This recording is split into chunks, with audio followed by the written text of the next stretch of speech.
তারপরে আমি যখন একটা কার্ড পেলাম, কার্ডটা আমি কোথায় কোথায় দেখার চেষ্টা করি। আমার কাছে খুব ব্যতিক্রমী লাগলো। যাই হোক, প্রবীণ হিতৈষী সংঘ বলে যে আগারগাঁয়ে যে অর্গানাইজেশনটা আছে, এটা হসপিটাল।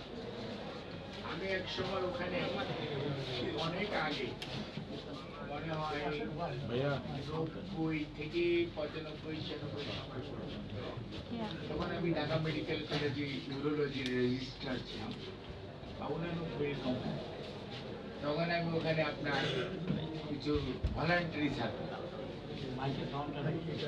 সাউন্ড হচ্ছে না?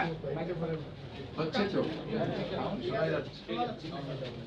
ওখানে আমি যেতাম এবং ওখানে বেশ সরকারি বিল্ডিং আছে, বিল্ডিং, ওখানে ওদিকে যেতাম। আমি ডাক্তারি মুকুল ভাইয়ের একটা প্রোগ্রাম, বয়স্ক পুনর্বাসন কেন্দ্র সীতাপাড়ার এই জায়গায়।